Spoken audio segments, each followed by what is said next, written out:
तो ये एक ऐसा पेपर है जिसकी इम्पोर्टेंस ना किसी को पता नहीं है और मुझे लगता है कि it is such an important paper to give. 6 महीने की तैयारी में भी निकाला जा सकता है एग्जाम, ऐसा एग्जाम है ये। पेपर 1 को पेपर 2 के साथ पैरेलली चलने दो, मतलब उसका टाइम डिवीजन तुम बिल्कुल कर सकते हो। पर वो लॉ वाले स्टूडेंट के साथ हर पेपर 1 में यही दिक्कत आ रही है, चाहे वो आईबीपीएस का पेपर दे रहे हाँ, हो, चाहे प्रीलिम्स हो किसी एग्जाम का, चाहे ये हो। उसको लेकिन पढ़ना है ना। बस ये सोच के मत चले जाना कि ये तो इजी है, ये तो आता ही है मुझे। पेपर 2 तो आपका स्ट्रांग है ना? अगर आपने पेपर 1 थोड़ा सा पढ़ के जेआरएफ क्रैक कर लिया,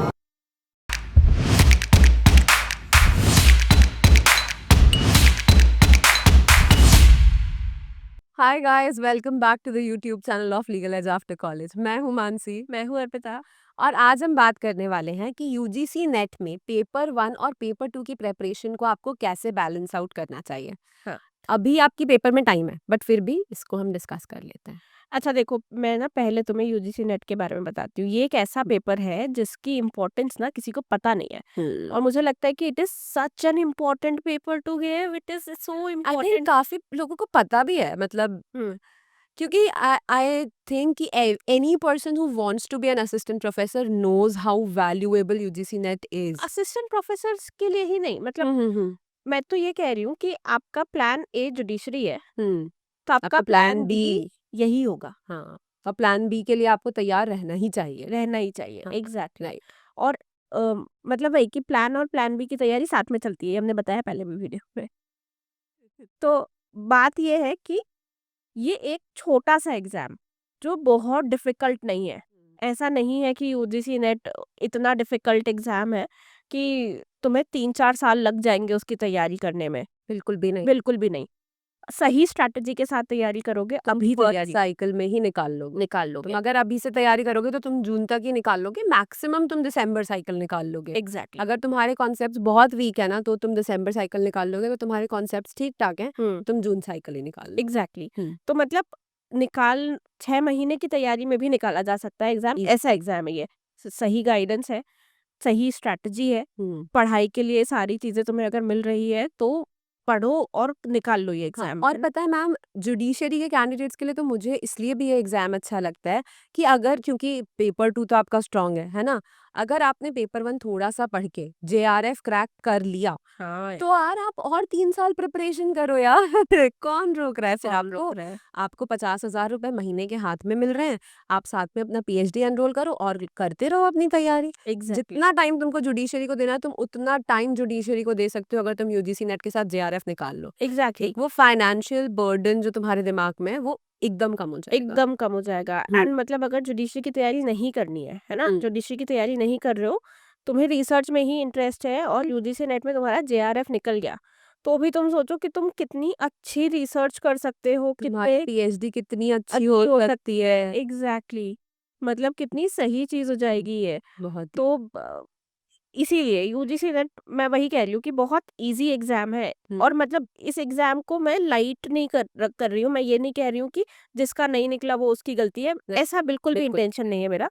लेकिन मैं ये कह रही हूँ कि इस एग्जाम की सही तैयारी के साथ 6 महीने में प्रिपरेशन हो हो सकती है। सकती है। अगर तुम सही स्ट्रैटेजी से करोगे तो ये एग्जाम इजी है। अगर, मतलब वही है कि आपकी स्ट्रैटेजी कहीं ना कहीं मैटर करती है हर एग्जाम के हर लिए। एग्जाम। इनफैक्ट आई थिंक ये एक बहुत अच्छा ऑप्शन है उन लोगों के लिए भी जो अभी फिगर आउट कर रहे हैं कि हमें करना क्या है। हाँ, if you want that time also for yourself, तो भी तुम इस एग्जाम को दे दो, बिल्कुल। क्योंकि इसकी वैलिडिटी लाइफ लॉन्ग है यार। मतलब क्या ही प्रॉब्लम है इसको देने में। एग्जैक्टली। ठीक है, कमिंग टू कि पेपर 1 एंड पेपर 2 कैसे करें। तो हम्म। देखो, पेपर 2 के ऊपर तुम्हें अगर अलग से डिस्कशन चाहिए ना ऑन पेपर 1 एंड पेपर 2 तो भी बताना। हम्म। आज तो हम तुम्हें बेसिकली स्ट्रैटेजी बताने वाले हैं कि पेपर 1 पेपर 2 कैसे पढ़े। हम्म। तो तो देखो, पेपर 2 के कुछ कॉन्सेप्ट्स तो होंगे जो तुम लोगों के पहले से ही स्ट्रांग होंगे, है ना? लॉ वाले स्टूडेंट्स के साथ सबसे ज्यादा प्रॉब्लम आती है पेपर 1 में। और वो लॉ वाले स्टूडेंट के साथ हर पेपर 1 में यही दिक्कत आ रही है, चाहे वो आईबीपीएस का पेपर दे रहे हाँ, हो, चाहे प्रीलिम्स हो किसी एग्जाम का, चाहे ये हो, है ना? मतलब अपने गवर्नमेंट साथ ऑफिसर पढ़वा। प्रीलिम्स हो, चाहे ये हो। तो पेपर 1 के लिए मैथ्स, क्योंकि हमने बचपन में पढ़ा था, लिटरली बचपन में ही पढ़ा था, तो मैथ्स हम भूल गए, हम रीजनिंग भूल गए, है ना? तो सबसे पहले तुम कोशिश करो कि थोड़ा सा क्वांटिटेटिव एप्टीट्यूड, थोड़ा सा लॉजिकल रीजनिंग, वो थोड़ा देखना चालू करो। अगर आपने एलएलएम कर लिया है तो टीचिंग एप्टीट्यूड, रिसर्च एप्टीट्यूड थोड़ा बहुत एलएलएम में पढ़ाते हैं। हाँ, तो वो वहाँ से थोड़ा पोर्शन कवर होने हो लगता है। जाएगा। बट ये जो क्वांटिटेटिव एप्टीट्यूड और लॉजिकल रीजनिंग और डीआई जैसे एरियाज हैं, वो बड़े ही हमारे लॉ स्टूडेंट्स के कमजोर ही रहते हैं। हमारे इसलिए बोल रही हूँ कि इक्वली बैड हूँ मैं।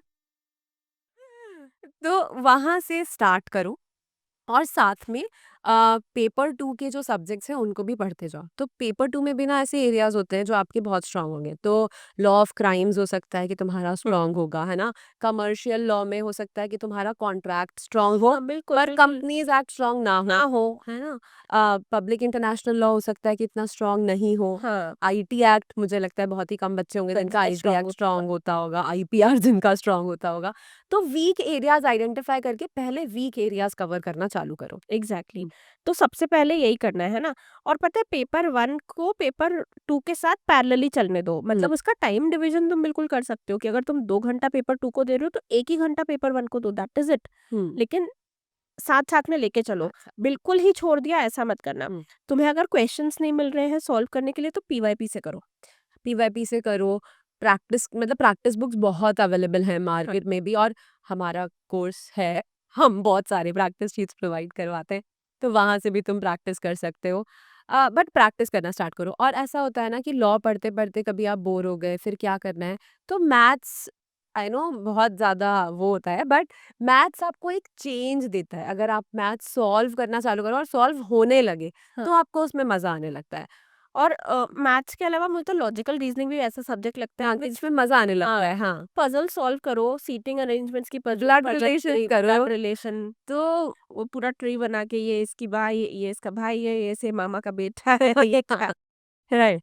तो वो सब चीज़ें अगर करोगे तो थोड़ा एक तो मोनोटोनसनेस जो है वो भी खत्म होगी। हाँ, जो थ्योरी लॉ में पढ़ हाँ, रहे हो ना उससे हट के प्रॉब्लम सॉल्विंग वाली चीजें में स्टार्ट होंगी। हाँ, तो ऐसे डिवाइड करो टाइम की 4 आवर्स तुम दो पेपर 2 को, देखो 4 घंटे तो देने ही पड़ेंगे, उससे कम में नहीं हो सकता है। 4 से 5 घंटे पेपर 2 के लिए और पेपर 1 को एटलीस्ट 2 घंटे दो, है ना? हम्म, अब यूनिट वाइज़ अपना एक शेड्यूल बना लो कि पहले कौन-सी यूनिट करोगे। बट कोशिश करना कि क्वांट और डीआई और लॉजिकल रीजनिंग वाला जो पार्ट है, अगर तुम इसको रोज़ के आधा घंटा प्रैक्टिस कर सको तो अच्छा है। क्योंकि टाइम बाउंड पेपर हम्म, है ना? और इतना सारा टाइम नहीं होता और जिसको नहीं आता है उसको बहुत टाइम लगता है ये सॉल्व करने में। एग्जैक्टली। और मतलब एक वीडियो उस पे भी लेकर आएंगे, हुँ। फ्यू डे स्ट्रेटजीज वाला। हाँ। उसमें भी ना एक चीज जो बहुत इंपॉर्टेंट है, देखो अगर सब करके 6 महीना पढ़ के भी तुम्हारा मैथ स्ट्रांग नहीं है, तुम्हारा लॉजिकल रीजनिंग स्ट्रांग नहीं है, तो फिर these are not the question which you pick up the first. है ना, सबसे पहले इनको नहीं सॉल्व करो क्योंकि इनमें टाइम लगता हुँ। है ना। तो तुम कहाँ से शुरू करोगे? इजी चीजों से। रिसर्च एप्टीट्यूड तुमने अगर एलएलएम किया है तो ये सब्जेक्ट तुमने पढ़ा ही होगा। हुँ। ठीक है, पढ़ा ही होगा। वहां से शुरू करो। Teaching aptitude is so easy. बहुत कॉमन सेंसिकल सा यूनिट है टीचिंग हाँ, एप्टीट्यूड। हुँ। उसको लेकिन पढ़ना है ना। हाँ। बस ये सोच के मत चले जाना कि ये तो इजी है, ये तो आता ही है मुझे। पढ़ना और फिर रीडिंग कॉम्प्रिहेंशन ईज़ी है ना? इजी आता है। तो रीडिंग कॉम्प्रिहेंशन रीडिंग तो कर सकते कॉम्प्रिहेंशन हो। इजी आता है। इसके अलावा हायर एजुकेशन। हाँ, हायर एजुकेशन सिस्टम में जाओगे तो देखो उसमें बहुत सारी स्कीम्स हैं, बहुत सारा कैसे इंडिया ये डेवलप हुआ है, पर एंशियंट। उसका एंशिएंट वाला पार्ट बड़ा इंटरेस्टिंग है। तो और वहां से सवाल हर बार आता है। आता है, तो एंशिएंट वाला पार्ट तुम अच्छे से कर सकते हो, वो बहुत इंटरेस्टिंग है। फिर अगर हम पीपल डेवलपमेंट एनवायरनमेंट की बात करें तो एनवायरनमेंट वाला जो उसका पोर्शन है बहुत ज़्यादा बहुत सारी चीज़ें उसमें एनवायरनमेंट लॉ वाली भी है। हम्म। तो वो थोड़ा ओवरलैपिंग भी हो जाता है तो उसको वहाँ से कवर कर सकते हो। पर अपनी कन्वीनियंस के हिसाब से बनाओ और डेली करना चालू करो। पेपर 1 को छोड़ो मत। बहुत सारे लॉ एस्पिरेंट्स में यही होता है कि पेपर 1 की वजह से पेपर पेपर क्लियर होता नहीं है, हुआ। ऐसा ही में यही होता है। मतलब a lot of my friends हुँ। वो यूजीसी नेट सालों से दे रहे हैं लेकिन उनका अटक सिर्फ पेपर बन रहा पेपर है। बन रहा है। और जब भी उनसे पूछो तैयारी कैसी चल रही है, बढ़िया चल रही है। क्या पढ़ रहे हो? पीआईएल पढ़ रहा हूँ, कॉन्स्टी पढ़ रहा हूँ, हुँ। जूडिस पढ़ रहा हूँ। तुम्हें पता है कि ये सब्जेक्ट तो तुम क्लियर कर रहे और ये तो हो। तुम्हें आते ही हैं। हाँ, इसी पे लेकिन लगे हुए हो कि नहीं नहीं नहीं, अभी मुझे इमरजेंसी पढ़ना बचा है, हुँ। अभी अमेंडमेंट पढ़ना बचा है। अरे जबकि आई नो कि बाकी स्ट्रीम्स के साथ उल्टा होता है, बाकी स्ट्रीम्स के लिए पेपर 1 ईज़ी रहता है, बट उनकी बातों में मत आना क्योंकि वो तुम्हें यही बोलेंगे कि हाँ, पेपर 1 क्यों पढ़ रहे हो? पेपर 2 पढ़ो।